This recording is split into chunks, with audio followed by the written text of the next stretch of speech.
আসসালামু আলাইকুম। এখন তো ইলিশের মৌসুম, আর ইলিশের মৌসুমে ইলিশ খাওয়া হবে না তা কি হয়? তবে হ্যাঁ, বাজারে যে পরিমাণ দাম ইলিশে, কি আর বলবো। যাই হোক, তারপরেও তো ইলিশ খেতে হয়, খেতে ইচ্ছে করে। আমরা যেহেতু বাঙালি, তাই ইলিশ মাছটা কিন্তু আমাদের মাছের সেরা মাছ। আর এটা দেখো না, বাচ্চাদেরও কিন্তু খুব ফেভারেট একটা মাছ।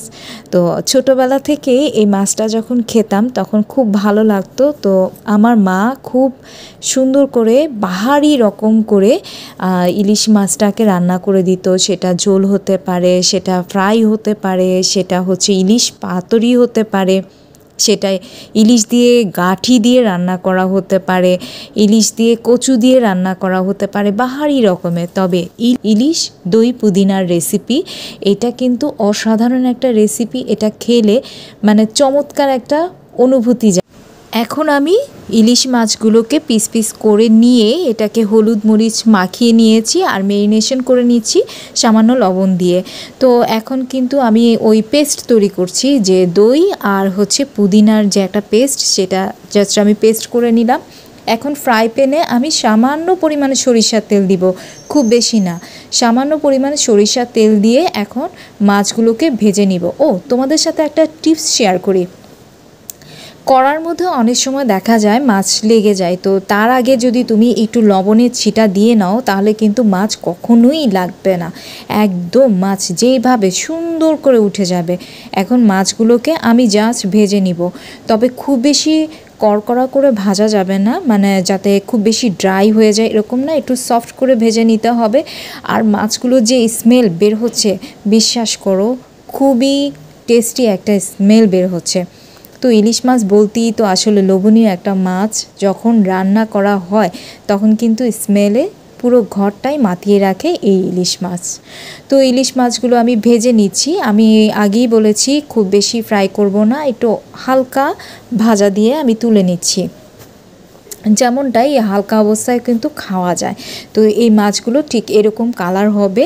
এখন আমি এই ফ্রাই প্যানে যেই তেলের উপরে মাছগুলো ভেজেছি সেই তেলের উপরে কিন্তু আমি যে পেস্ট করে রেখেছি মশলাটা, সেটা এখানে আছে পেঁয়াজ বাটা, আছে দই আর সামান্য পরিমাণ টক দই আছে। তো এগুলোকে আমি ভেজে নিচ্ছি। ভেজে যখন নাকি একটু ব্রাউন কালার হয়ে আসবে তখন এই পর্যায়ে কিন্তু আমি ফ্রাই করা মাছগুলো দিয়ে নিব। আর দেখতেই পাচ্ছ মশলাটা কষানো হয়েছে, যার দরুন মশলার উপরে কিন্তু তেল ভেসে উঠেছে। আর ইলিশ মাছের তেলে ইলিশ মাছ রান্না করাটা অসাধারণ লাগে। এই পিসগুলো যখন দিয়ে দিচ্ছি তখনই মনে হচ্ছে একটু চেকে পুকে নেই, কিন্তু না, রান্না করা হলে আরও টেস্টি হবে, অসাধারণ টেস্ট লাগবে। তো এই পর্যায়ে কিন্তু আমি দিয়ে নিচ্ছি হচ্ছে ফেটানো দই দিচ্ছি। আমি কিন্তু মশলা কষানোর সময়ও দইটা ইউজ করেছিলাম। তো এখন আমি হচ্ছে দই আর পুদিনার যে পেস্ট সেটা দিয়ে নিলাম।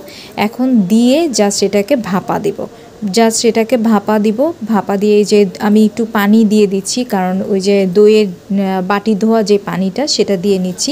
একদম আমাদের মা চাচিরা যেভাবে রান্না করে ঠিক সেভাবেই রান্নাটা হচ্ছে, এবং এই অথেন্টিক রান্নাটা পেতে কিন্তু তোমরা অবশ্যই লিলির রান্নাঘর ভিজিট করবা।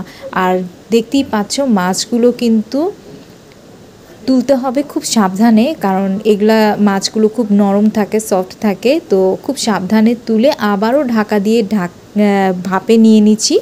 এবার মাছের ঝোলটা যখন একদম গ্রেভি হয়ে যাবে, মানে শুকনা, মানে তেলের উপর ভেসে উঠবে, এই পর্যায়ে আমি কিন্তু মাছটাকে নামিয়ে নিব। আর মাছটাকে পরিবেশন করছি লেবু আর হচ্ছে কাঁচামরিচ দিয়ে। তো তোমরা কিন্তু এই মাছটাকে খেতে পারো ভাত, পোলাও, খিচুড়িতে ভালো লাগবে। আল্লাহ হাফেজ। ভালো লাগলে রেসিপিটি অবশ্যই কমেন্ট করে পাশে থাকবা।